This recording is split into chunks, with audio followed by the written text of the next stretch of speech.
Guayasamín es uno de los últimos cruzados del imaginismo. Su corazón es nutricio y figurativo. Está lleno de criaturas, de dolores terrestres, de personas agobiadas, de torturas y signos. Es un creador del hombre más espacioso, de las figuraciones de la vida, de la imaginación histórica. Yo le tengo en mi santoral de santos militares, aguerridos, jugándose siempre el todo por el todo en la pintura. Las modas pasan por su cabeza como nubecillas, nunca le aterrorizaron. Presento, y es mucho honor para mí, a este pintor germinativo y esencial, según su universo puede sostenerse, aunque nos amenace como un derrumbe cósmico. Pensemos antes de entrar en su pintura, porque no nos será fácil volver. Y es que realmente no es fácil ver, después de haber entrado en la pintura de Guayasamín, que es una pintura en cierto modo telúrica, es una pintura que nos muestra el dolor y la tragedia de la gente y de los tiempos, y sobre todo nos canta y nos cuenta cómo es el hombre de América. Osvaldo Guayasamín está con nosotros. Demos las gracias al gran pintor de América, que ha venido desde su Quito natal, allá entre montañas a 3000 metros de altura, en ese país maravilloso, a estar unos minutos con nosotros. Maestro Guayasamín, ¿qué es un pintor? ¿Qué es un creador de arte? Yo creo que es una especie de antena rígida, antena dura, que recoge, y sensible al mismo tiempo, que recoge el llanto, el canto, el amor, el odio, la ternura de la época en que le toca vivir. Creo que su sensibilidad y su intuición es la que más hondamente penetra en el mundo que le rodea.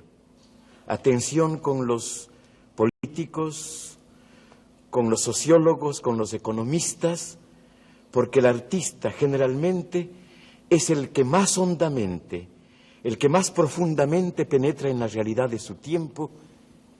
Ellos dicen siempre la voz más clara y más limpia. Esto creo que es un artista. Muchas gracias. Tenemos aquí unos datos biográficos de Osvaldo Guayasamín. Vamos a irlos siguiendo poco a poco en el diálogo. Nace en 1919, día 6 de julio, en Quito. Su padre es indio, su madre es mestiza, de piel más blanca, según creo. El padre indio puro, porque decimos a nuestros amables espectadores que Ecuador sigue teniendo una gran población autóctona. ¿Cuántos indios hay? De 6 millones de habitantes del Ecuador, los 4 millones son indios negros que hablan su propio lenguaje y que después de 450 años de conquista todavía siguen hablando su idioma, siguen vistiendo sus vestidos.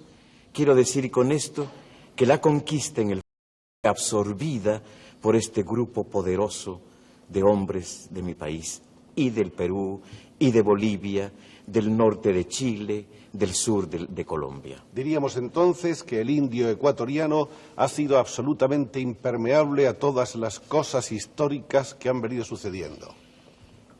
Impermeable y al mismo tiempo con una fortaleza increíble. Recuerdo una vez que fui por primera vez a los Estados Unidos. En una ventana maravillosa había un par de tirantes, muy bien adornada, y tuve que entrarme a comprar, no me servía para nada. Algo de eso pienso cuando llegaron los españoles con todos sus petos de plumas y sus cosas de armerías y lanzas y todo eso.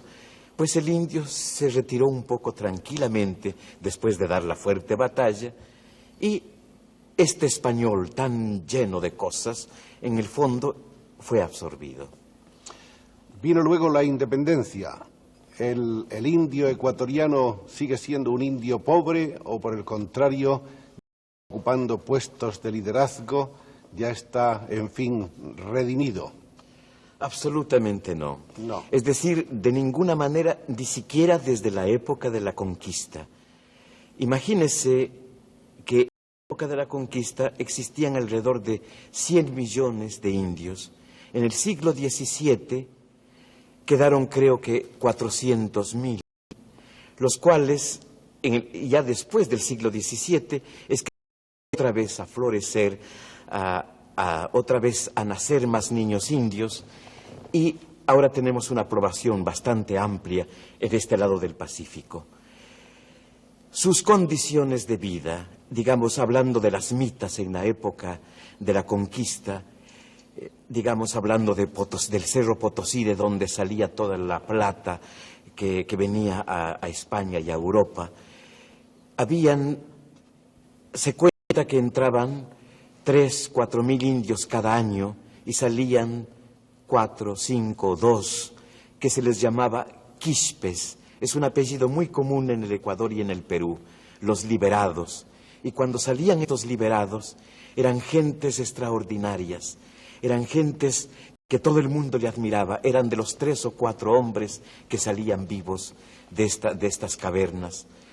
De repente entraba una mujer, de repente nacían niños adentro que jamás vieron la luz.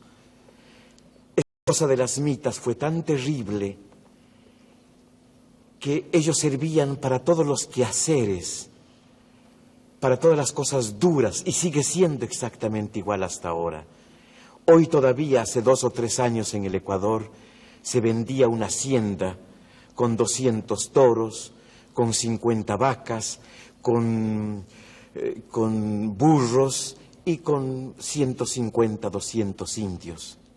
Y recuerdo de la época de la colonia que hubo una discusión en el Vaticano, que hubo una discusión de casi 9 años, en que se trataba de decidir si el hombre indio era un hombre o era un animal. Estas condiciones hasta este momento no ha pasado. Desde la República y antes, desde la conquista, no ha habido política, no se ha hecho política para esta gran masa humana. Hay que mirar la cara de Osvaldo Guayasamín, porque ese rostro que hemos visto en el autorretrato hace unos momentos y que vemos ahora en directo, en persona, es el rostro de un indio que tiene la profunda y trágica preocupación del hombre de América, del hombre de siempre de América y de esta época y de este momento del hombre americano, que yo creo que es una constante en la obra de usted, Guayasamín. Absolutamente. Estoy trabajando. En principio, hay una cosa de Juan Ramón Jiménez, que yo conozco a Juan Ramón Jiménez en 1942-43, en mi primer viaje a los Estados Unidos. Juan Ramón Jiménez escribe una cosa muy linda. Dice, he conocido a un joven indio, que es tan indio que no le preocupa las cosas, no le preocupa para su expresión pictórica las cosas del indio, porque él es mismo un indio. Le interesa lo que aspira el hombre indio a ser en el mundo contemporáneo. Algo de eso explica. Un poquito contra Neruda, eran bastante fuertes enemigos, porque él planteaba en este mismo artículo que Neruda era un mestizo bastante blanco y que él se preocupaba de las cosas indias precisamente porque no era. En esto hay algo de verdad. No totalmente, porque cada vez en mi lenguaje pictórico quiero llegar más hondamente a esta raíz de 3.000, 4.000, 5.000 años que tiene mi pueblo. Cada vez quiero referirme más hondamente a las formas, a los colores, a la expresión que este pueblo quiso dar a través de su escultura, de su cerámica, de su pintura. A usted le preocupa la angustia de su pueblo porque usted la ha vivido también. Usted ha nacido humilde, modesto. Usted ha vivido sus primeros años. Imagínese, mi padre cuando nací era carpintero, más tarde fue chofer de taxi, un poco más tarde fue tractorista de hacer caminos y otra vez volvió a ser chofer de taxi hasta hace unos 10 años atrás, en que por fin pude sacarle de esta profesión. Nunca quiso hacerlo. Bueno, era un chofer muy distinguido porque tenía su carrito en la Plaza de la Independencia, en la plaza principal de Quito, y digamos un presidente que bajaba usaba su carro para decirle que le venda yo un cuadro un poquito más barato de lo que generalmente hacía. Un chofer un poco especial, pero de una raigambre tremenda con su pueblo, con su expresión. Casi teníamos que besarle la mano cada vez que hablábamos con él. Fue muy duro en mi infancia, terriblemente dura todavía. De repente salgo gritando ahora mismo en la cama, porque tenía la costumbre de darme muy buenos azotes en la espalda mientras estaba dormido. Le adoro muchísimo a este hombre que me enseñó a ser tan fuerte con la expresión de mi pintura. Por otra parte, perdone que siga esta cosa porque es muy amarga, jamás aprendí juegos de niño. Jamás pude hacer bailar un trompo o jugar bolas en una bomba. No aprendí los juegos de niño, porque todos mis compañeros, siendo más negritos que yo, tal vez un poquito más feos y más duros de cabello, no querían jugar conmigo porque me llamaba Guayasamín. Y mi apellido indio les apartaba de mi presencia o de jugar conmigo. Todas estas experiencias, mucho más tarde, han sido lo que han ido grabando muy duramente en la obra que trato de realizar. Hay otro incidente, tal vez el único acto tierno que recibo en mi infancia. Estoy pintando desde que tengo uso de razón. Desde los 7 años, el primer recuerdo que tengo de mi vida es estar en una estera, en el suelo, tratando de copiar una postal del castillo de San Angelo que está en Roma y tenía un cielo muy luminoso. Mi madre, seguramente con la angustia de que no podía yo hacer este cielo blanco y luminoso, sacó de su seno un poquito de leche para darme en un platito para ver si con la leche mezclando el color este cielo era más luminoso. Este es el recuerdo más tierno, más profundo de mi niñez. He leído en alguna de las semblanzas biográficas que se han escrito sobre usted que hubo una niña que le interesó a usted especialmente en esos primeros años, una niña que creo que era coja. Ajá. Fue mi primer amor, tenía posiblemente unos 10 años, me enamoré tan profundamente de esta niña coja. Todas las chicas cojas tienen los ojos más divinos. No sé, en las mujeres que están en cinta y las mujeres cojas tienen unos ojos divinos. A esta chica yo le hacía joyas, estoy haciendo todavía joyas como recuerdo de ese tiempo, diseño joyas ahora. Recogía semillas de los árboles y les forraba con papel de estaño de colores, le hacía collares, le hacía aretes, le hacía pulseras y le regalaba en pequeñas cajitas de fósforos también muy adornadas. Mi primer amor.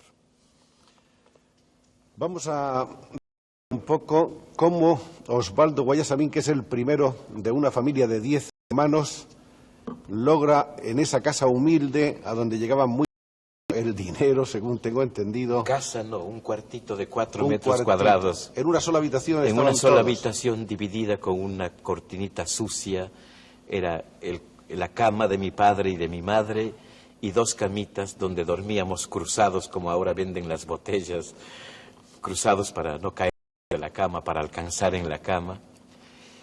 Bueno, esas son tonterías en el fondo, pero claro, todo esto va marcando las cosas, ¿no? Pero hay muchas cosas interesantes. Por ejemplo, tengo entendido que sus padres se amaban de una manera impresionante, que era un auténtico romance tierno y profundo. Sí, mi madre pertenecía a una familia de herreros, tenían su casita de 2 pisos, y mi padre, que vivía en un pueblo cercano a Quito, indio puro.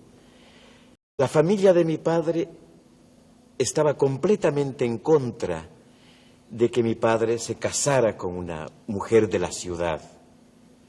Imagínese, la familia de mi madre también era totalmente que mi padre se case con un indio puro.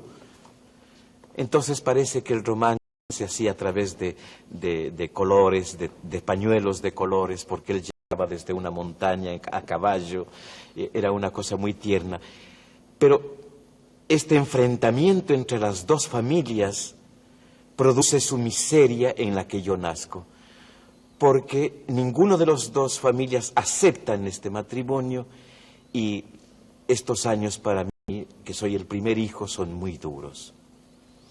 Vamos a olvidar un poco esos años, sí. Vamos a seguir adelantando, porque hay unos momentos en que, siendo Guayasamín muy joven y ya pintando cuadros que han hecho que la gente se fije en él y que consideren que hay un verdadero genio de la pintura, un gran pintor de América, ocurre entonces que en un accidente o en un incidente, digamos, político, muere uno de sus mejores amigos. Sí, él se llama Manjarrés, era criado de una casa grande, de lo que llamamos allí casa grande, de gran familia. Hubo una guerra en Quito que se llamaba Los 4 días, en que murieron cientos y cientos de personas. Este amigo era la persona que me acompañaba en mis idas a la montaña a ver lo que hacían las hormigas, a conocer la profundidad de los volcanes cercanos, a ver cómo crecían las plantas. Y esta preocupación. Faltábamos de la escuela para ir a la biblioteca, por ejemplo. Este amigo entrañable, en un momento después que se terminó estos 4 días de masacre, le fui y le encontré muerto, inmensamente hinchado y verde, azul. Y cuando vi eso, dejé de creer en muchas cosas, porque los niños no pueden morir, no deben morir, y pinté un cuadro como Los niños muertos. Un cuadro cuya reproducción tenemos ahora justamente en este momento ante nuestras cámaras. Es un cuadro que estremeció en ese instante y que sigue siendo, desde mi punto de vista, un cuadro extraordinario en la historia y en la obra de Guayasamín. Lo hice cuando era alumno de la Escuela de Bellas Artes, entre los 3 o 4 primeros cuadros que pinté cuando por primera vez tomé un óleo y una paleta en mis manos. Bueno, hay un primer cuadro también de esa época primera que tenemos aquí, que vamos a mostrar ahora, que se llama Las Beatas, y que es un cuadro que resulta absolutamente goyesco, aunque quizá más adelante vamos a hablar de esto. Yo creo que toda la pintura de Guayasamín, en cierto modo, y quizá de una manera misteriosa, viene a entroncar con la pintura española y con Goya de una manera mucho más clara. ¿Está de acuerdo usted? Completamente de acuerdo. Es mi amigo desde siempre. Goya es con la persona que converso casi cada día, que veo sus cuadros y se entabla nuestra amistad tan profunda. Y cuando usted pintó estos cuadros no tenía ni idea de la existencia de Goya. En realidad, digamos, a través de reproducciones sí, pero nunca hasta 1957, que vengo por primera vez a España y me dan el Gran Premio de la Bienal, nunca antes había conocido a Goya, nunca había visto directamente un cuadro de Goya. Es una de las experiencias más tremendas que recibo en mi vida. Es tan brutal la presencia de este hombre en mi conciencia o en mi subconsciencia, que me paso alrededor de 10 días sin poder comer, sin poder ingerir alimento, y cualquier cosa que como lo devuelvo. Mi estómago es un volcán, no puedo resistir, y veo otra vez y vuelvo otra vez al museo, y esto se convierte en el puntal definitivo de mi pintura. Además de Goya, hay también en usted una cierta pasión por el Greco. Es el Greco en la medida de su matemática, de su cinetismo, porque el Conde de Orgaz tiene 3 movimientos en el mismo cuadro. El incidente propiamente de la muerte abajo, después el alma de él que va a pasar como entre 2 nubes inmensas abiertas como 2 piernas de mujer hechas de nube, por donde pasa el alma del Conde de Orgaz, y el tercer movimiento arriba ya entrando al supuesto cielo, a la eternidad de Tata. Esto en esta forma cinética, tal vez el primer cuadro cinético que se pinta en la humanidad, Esto me conmueve profundamente. Más tarde conozco en París, en el Museo del Louvre, este otro cuadro extraordinario que se llama La Pietà de Aviñón. Que entre estos tres cuadros está una gran parte de mi pintura hasta hace unos 10 o 15 años atrás. Después, más tarde, ya surge Guernica de Picasso, que es la obra entre estas tres y esta cuarta, creo que es lo más grande que el hombre ha pintado sobre la tierra. Cuando a usted hay quien le llama el Picasso de América, ¿usted está de acuerdo con esa denominación? Como actitud de hombre, sí. Nunca, digamos, el Greco influyó en mi pintura como plásticamente, como toque de pincelada, como toque de espatulada, como angustia del Greco y tal, sí. Pero Picasso me interesó muchísimo más como el hombre enfrentando a su mundo, al mundo que le rodea.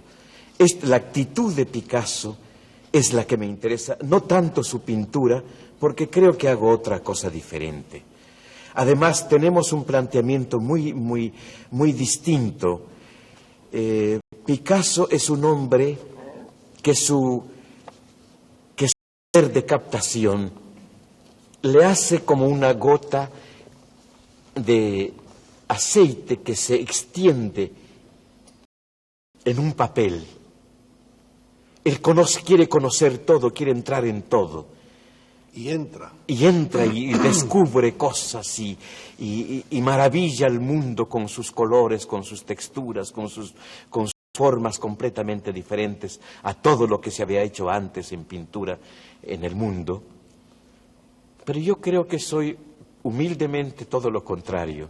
Es decir, una especie de clavo, y en esto es el carácter muy indio, de no extenderme a nada, de penetrar más duramente, más golpeantemente adentro de las cosas, a la raíz de las cosas, antes que extenderme a nada.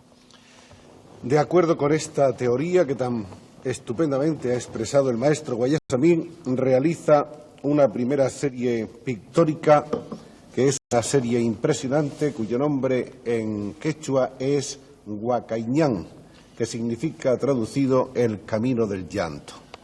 Vamos a explicarle a los amables espectadores por qué es el camino del llanto. Bueno, primero la palabra. La palabra quechua, el quechua es un lenguaje de siempre poético y de connotaciones muy bellas que no son como el español o como el francés, lenguajes fijos para definir objetos. El camino del llanto, Huacaiñán, quiere decir la ojera, por donde caminan las lágrimas. Ajá. Esta es una connotación. Después se puede decir ya camino o ruta del llanto, ruta de llorar, por ejemplo. Digamos, en el cristianismo podría ser toda esta cosa del Calvario, ¿no? Es decir, tiene una cantidad de connotaciones completamente poéticas. Para esta exposición titulada Huacaiñán, o El Camino del Llanto, empezada en 1948-47 y terminada en 1951, hago un viaje por toda América Latina. Estoy en toda la costa del Pacífico, en la costa del Atlántico, llego al Brasil. Voy más tarde a los Estados Unidos, un poco más, perdone que diga los Estados Unidos, pero es que las diferencias son tan tremendas que una forma de afirmación de lo que era América Latina era viajar a los Estados Unidos. Estoy en el Brasil, recorro prácticamente de pueblo en pueblo toda América Latina, hago alrededor de 4 o 5 mil dibujos en 2 años y me meto a mi estudio con esta gran información a pintar 100 cuadros, 103 cuadros. 100 cuadros divididos como una sinfonía en 3 partes. La época de los indios, la época de los mestizos y la época de los negros. Y junto a eso 3 retratos, un retrato de mi padre, un retrato de un hombre que me ayudó definitivamente, económicamente inclusive, para hacer esta obra, y un autorretrato mío. Esto es La Edad de la Ira, una sinfonía del hombre de América. El camino del llanto del indio, del llanto del mestizo, del llanto del negro. ¿Usted cree, Guayasamín, que un día dejarán de llorar? ¿Usted cree que esa raza un día, sobre todo el mestizo, llegará a ser fuerte? Creo que las condiciones sociales del mundo en este momento, el ejemplo de la revolución tan directamente influenciante en América Latina, en América del Sur, y otras condiciones del primer acercamiento ahora de la conciencia de una unificación de América Latina para enfrentar al monstruo que tenemos geográficamente cerca de nosotros, creo que en los próximos 20 años puede haber una transformación. Es posible. Hay material para hacerlo, hay nuevas ideas, inclusive una dictadura militar como la del Perú empieza a plantear grandes formas sociales, reformas agrarias, ya en función de una política dirigida a estos grandes grupos humanos. Pero al mismo tiempo, pero tal vez parte de lo mismo, es la cosa terriblemente sangrienta de lo que el Señor nos acaba de hacer en Chile, porque no es solamente a Chile, es a todos nosotros, o las torturas y las cosas tremendas del Brasil y de Bolivia y de Uruguay, pero a pesar de todo esto, a pesar de todo de este desfogarse tan brutal de estas dictaduras militares en América Latina, herencia del señor Nixon, del señor Kissinger y de la CIA y del Pentágono, yo creo que empieza a crecer en América Latina una conciencia completamente diferente y que va a nacer un nuevo mundo. Siempre comparo esta situación con lo que sucedió en Italia en el Renacimiento. Italia, que eran pequeños virreinados, pequeños estados que luchaban unos contra otros, que Leonardo se tenía que huir de un estado a otro, que llegó a hacer dibujos de tanques, de submarinos y del primer paracaidista y cosas así, estaba viviendo una época tan parecida a la que hoy vive América Latina. Y sin embargo su arte, su creación artística del Renacimiento, como ahora la de América Latina, ya empieza a florecer en la forma más extraordinaria. Considero que la poesía, la literatura de América Latina es la más extraordinaria que se está haciendo hoy en el mundo. Los Neruda, los Miguel Ángel Asturias, y más de ahora, Cortázar, los 100 años de soledad, la Rayuela, esta cosa del peruano Vargas Llosa, todas estas obras, el Redoble sobre Rancas de otro chico peruano extraordinario que reside en París, la novelística brasileña, son cosas extraordinarias. He visto en París hasta las cocineras y las que hacen la manicure están leyendo esta obra, están conmovidos con esta cosa que está produciendo América Latina. La gran poesía de Gabriela Mistral, de Neruda, son lectura prácticamente diaria de cualquier parte de la tierra. Los más grandes arquitectos, Niemeyer a la cabeza, al crear Brasilia, ha dicho al mundo, mientras el mundo estaba creando bombas atómicas y gentes que se van al espacio, América Latina estaba dando la más extraordinaria ciudad al mundo, la ciudad del futuro, la ciudad más completa para la vida del hombre sobre la tierra. Todo el equipo de Niemeyer, en fin, no recuerdo ahora sus nombres, todos estos colaboradores de la gran arquitectura brasileña, la música de América Latina, con el mexicano, digamos de Brasil.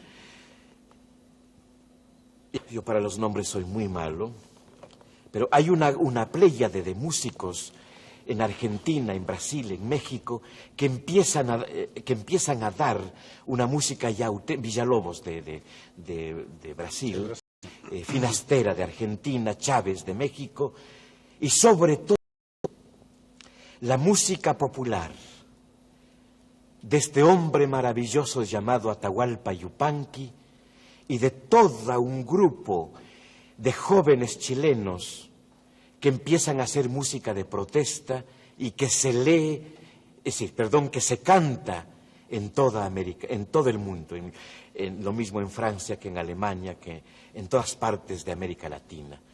Es decir, que la creación artística de América, bueno, y no hablemos de los pintores, empezando con Rivera, con Orozco, el gran genio, el Goya de América Latina, todos estos personajes, y más tarde los creadores del cinetismo como el venezolano Soto y el chileno Mata, y toda esta pléyade de pintores que están haciendo una pintura de una resiedumbre, de una valentía tremenda en América Latina.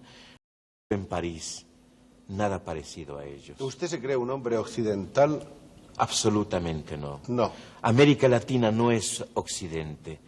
América Latina, sus raíces culturales están en Oriente, están en China, están en otras partes. Nosotros no somos occidentales. Hay una teoría muy nueva de un alemán ahora que ha dividido al mundo, no en los paralelos, no de Occidente a Oriente, sino de norte a sur. Prácticamente todos los pueblos de color, los africanos, los chinos, los negros, los latinoamericanos, estamos en el hemisferio sur, y todos los inteligentes, todos los magnánimos, los rubios, porque es una cosa maravillosa. Pero algún blanco bueno habrá, digo yo. Indudablemente. No, pero es que es muy lindo eso, porque en el norte son tan bellos, son tan altos, son tan rubios, son tan llenos de dinero, son tan inteligentes, han creado la bomba atómica y todo. Ellos se van al cielo, ¿no? Además tienen el cielo y la religión junto a ellos. Nosotros, pobrecitos, no tenemos cielo, no tenemos dónde vivir. Bueno, no personalmente, pero no tenemos dónde vivir. Bueno, ahora Guayasamín es un hombre que tiene su dinero, que tiene su gran casa, una casa que es prácticamente un museo, el Museo Guayasamín, una casa en la que no sé ni cómo puede vivir porque por la casa de Osvaldo en Quito está pasando siempre una multitud. De modo que yo pienso que vivir así tiene que ser como muy incómodo. Absolutamente. Yo creo que los turistas se deben meter hasta en el dormitorio. Bueno, digamos que se van al cuarto de baño y se roban las brochas que yo uso para afeitarme y ta. No, pero es que yo estoy metido en un cepo que no sé cómo salir. Indudablemente, a través de muchos años, mi padre, cuando era tractorista, me regaló los 2 primeros objetos de arqueología que encontró haciendo su camino. Sí. Desde ahí, desde los 12 años, empiezo a hacer mi colección de arqueología. En este momento es una de las más extraordinarias de mi país, colección privada.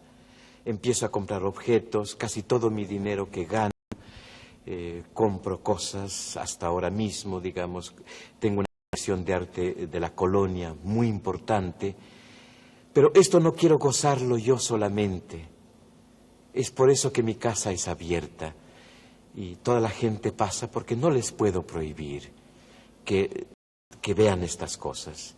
Y hace 2 años, en octubre del 74, he creado el Museo Guayasamín, donde se exhiben poco a poco cuadros de la Edad de la Ira, que ya creo que entraremos a hablar un poquito de eso. Hablaremos ahora de la Edad de la Ira, porque yo quería señalar un hecho humano interesante en la historia de Guayasamín, que es que hasta 1953, en que llega al Museo Nacional en el Parque de los Caobos de Caracas, Venezuela, a presentar Huacaiñán, Osvaldo Guayasamín ha venido debatiéndose, digamos que no, en una pobreza excesiva. En una miseria absoluta. En una miseria absoluta, lo dice él, por lo visto, sin avergonzarle en absoluto. Absolutamente, bien. Porque tenía que elegir entre dar café a mis hijos y comprar un tubo de blanco.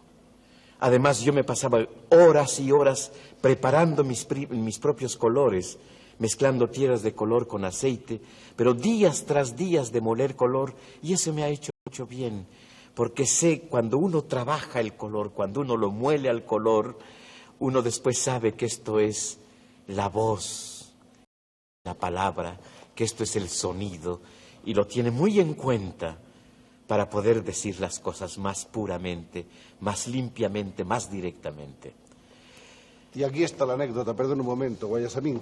Es justamente entonces, después de tantos años de pobreza, de miseria, de ese esfuerzo tenaz y desesperado, lleno de coraje, cuando llega a Caracas, empieza a desembalar sus cuadros y en 2 horas Guayasamín se convierte en millonario, porque en esa tarde prácticamente le compran a usted todos los cuadros. Pues, digamos, eran 103 cuadros, como dije antes, y más o menos unos 50 son vendidos en ese momento, en 1 hora y media, 2 horas. Alrededor de unos 30 millones de pesetas, más o menos, es el dinero que en 2 horas ve usted casi sin...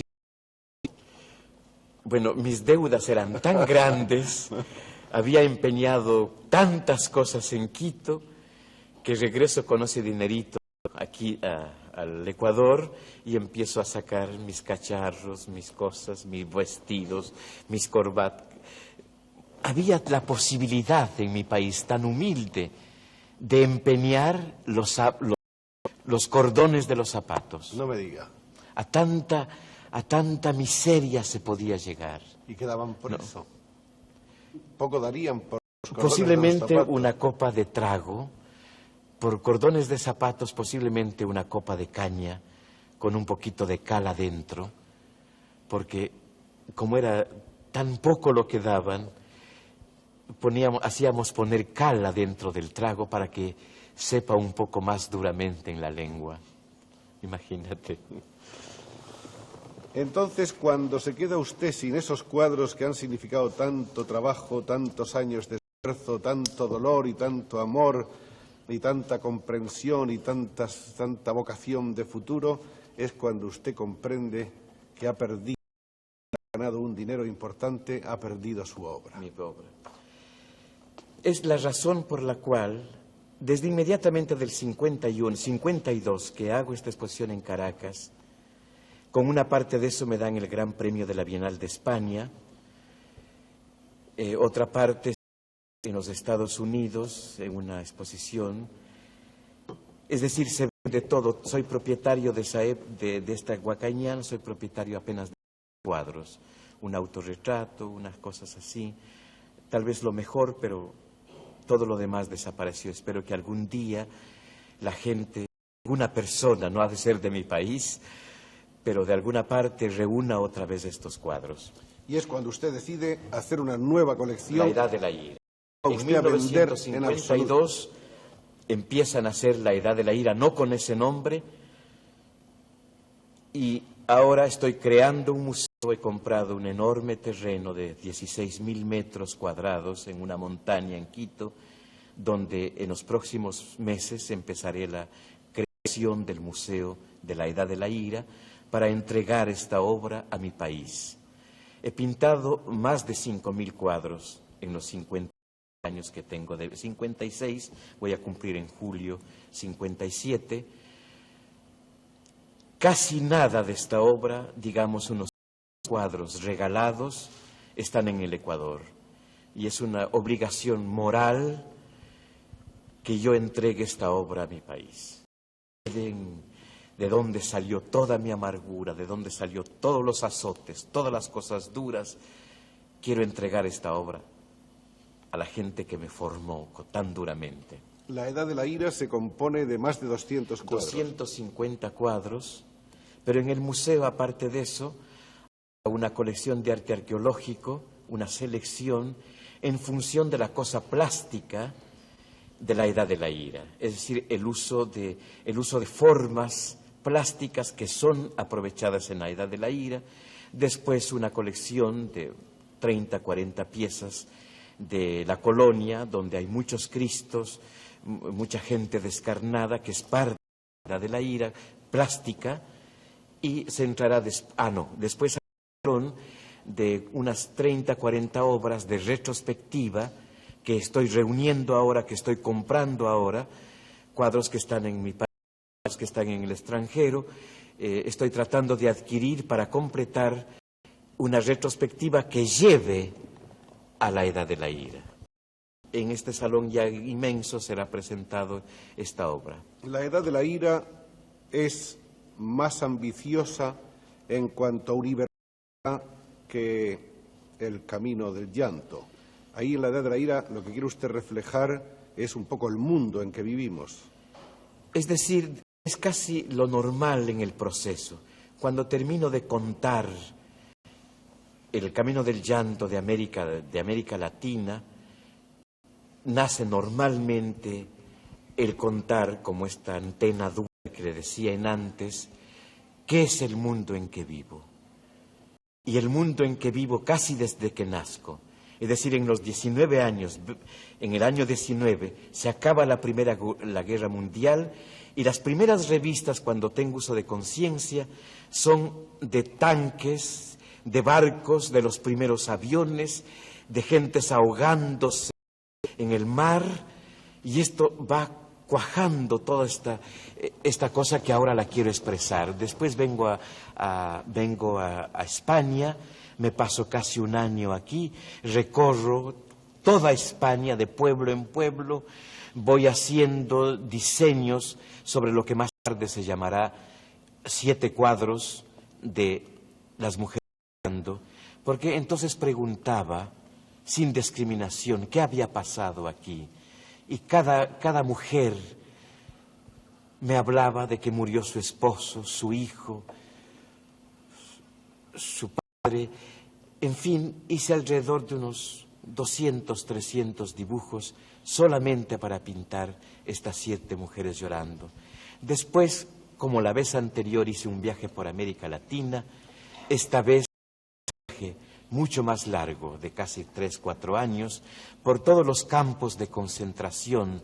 Estuve en el lejano oriente, estuve en el Japón, para donde había sido la bomba atómica, Hiroshima, estuve en toda China por 7 meses, recorrí toda China, estuve en la URSS, en otros países socialistas como Checoslovaquia, recorrí toda Europa, todo esto alrededor del año 57, 59, 61, en distintos periodos. Creo que reuní alrededor de unos 4 o 5 mil dibujos otra vez para empezar a crear la Edad de la Ira.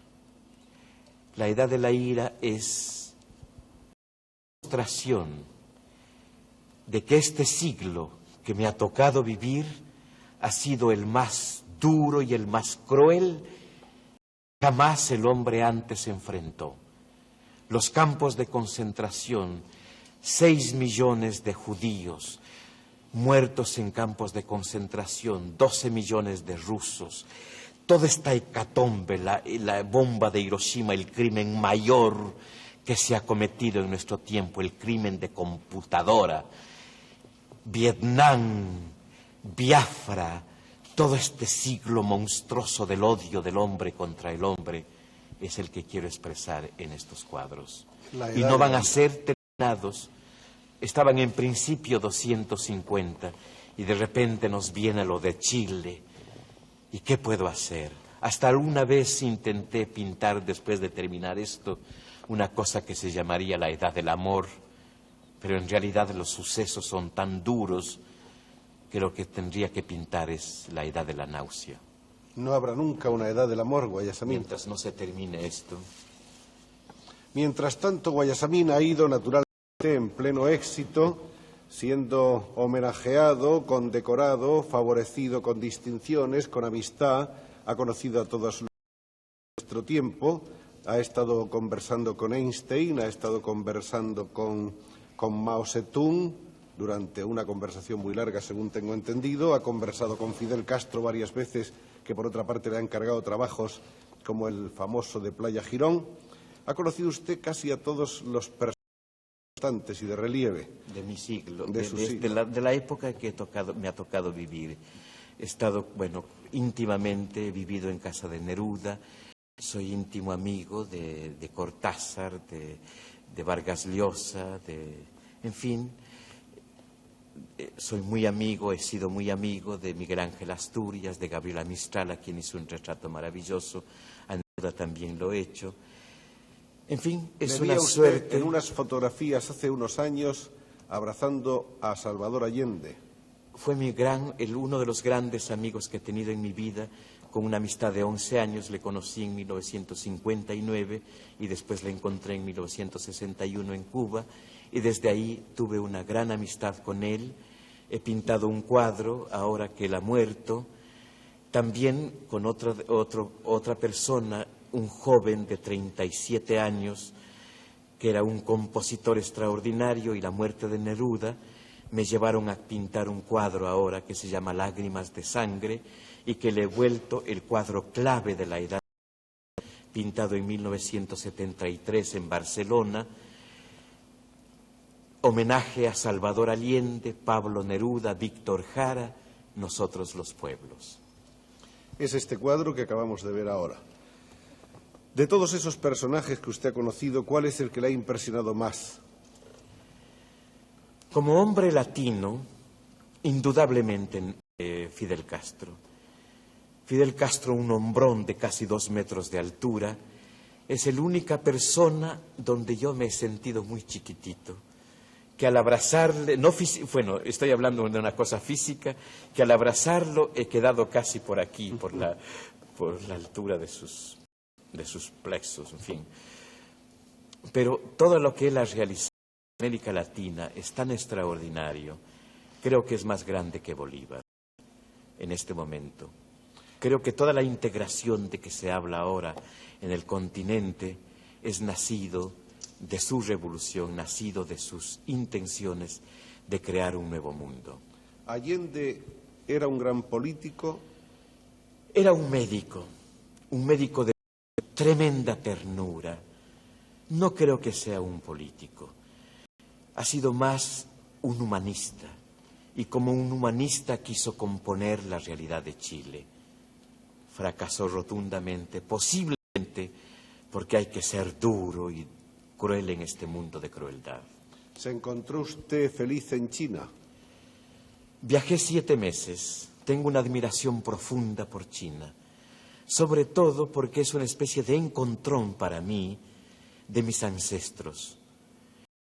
Los grupos indios de América Latina, y decían antes, no son occidentales, son nacidos de Oriente. Cada noche que iba a ver este espectáculo este espectáculo extraordinario que se hace en China ¿cómo se llama esto? El teatro, no es teatro, no es circo, pero es una mezcla de todo eso, porque es de canto, de danza, de teatro, es una mezcla total. Cada vez salía llorando, porque sin saber los símbolos con que ellos se expresan como gran cultura de 6.000 años, yo entendía todo. Porque el grupo indio en América Latina es un poco eso, no un poco eso, es eso. ¿Qué significa en quechua Guayasamín? Hay 2 versiones. Una versión cara, que es la que puebla alrededor de Quito y Quito mismo, una ciudad fundada hace 3.000 años. Esto es muy interesante ahora que digo Quito. Es una ciudad que está hace 3.000 años fundada exactamente en la mitad del mundo, en la línea equinoccial, porque Quito quiere decir territorio en la mitad del mundo. O sea que hace 3.000 años la gente de mi país conocía ya dónde quedaba la mitad del mundo. Sabían que la Tierra era redonda. Sabían que la Tierra era redonda, sabían exactamente, y eso se descubre a través de los platos arqueológicos, sabían de la distancia exacta de la Tierra a la Luna y cosas de esa manera. Sabían amarrar el sol, que era una cosa extraordinaria. piedras que están en Machu Picchu, están cerca de Quito, hay las piedras para amarrar el sol, tanto en el solsticio acá de norte y sur, para que no se vaya demasiado a los lados y nos deje sin luz. Pues en la civilización cara quiere decir ave blanca volando, pero en el quichua, que se habla en todo el continente, digamos, al lado del Pacífico, quiere decir casa de la sabiduría. Eso no quiere decir que yo soy sabio, ni mucho menos. ¿Y Quito qué quiere decir? Eso, territorio Ciudad en la mitad del mundo. En la mitad del mundo. Territorio en la mitad del mundo. El idioma es muy bonito. Eso es de poesía, ¿no? En México hemos estado, por invitación del presidente Echeverría, que cuando fue a Quito visitó mi estudio, me encantó la obra, que no se llegó a realizar, desde luego, y el título de esta obra era Guaira Huanca, origen del viento, casa del viento, tieso del viento. Osvaldo Guayasamín, nos ha gustado muchísimo que haya usted venido desde Quito hasta aquí, tener esta conversación en usted, penetrar un poco más en su obra, en esa obra que está llena de fuerza y de vigor, en esa fuerza que es en realidad la fuerza de su raza y la fuerza de su tierra y de su continente, para el que nosotros tenemos tanto amor, tanto sentimiento y tan buenos deseos, y yo creo que estamos más cerca que lejos, a pesar de la distancia. Y no sé si usted piensa otra cosa. ¿Acaso visto desde el lado medio nosotros estemos muy lejos? Desde esta orilla nosotros nos vemos muy cerca de ustedes. Si me permite dos palabras más, creo que lo que fue conquista hace 450 años, para nosotros en América Latina es un sentimiento muy, muy común, es nuestro pie en Europa, España. Sobre todo que el miedo, el terror a la silla y todo eso, tratamos de alejarnos lo más posible de los Estados Unidos, porque es otra cultura, son otras finalidades, otros goles los que ellos tienen. Pues un acercamiento con España como el que hemos tenido ahora es mucho más fructífero, más humano que todo lo demás. Muchas gracias, Osvaldo Guayasamín, que siga usted siendo siempre el pintor de América. Gracias a usted.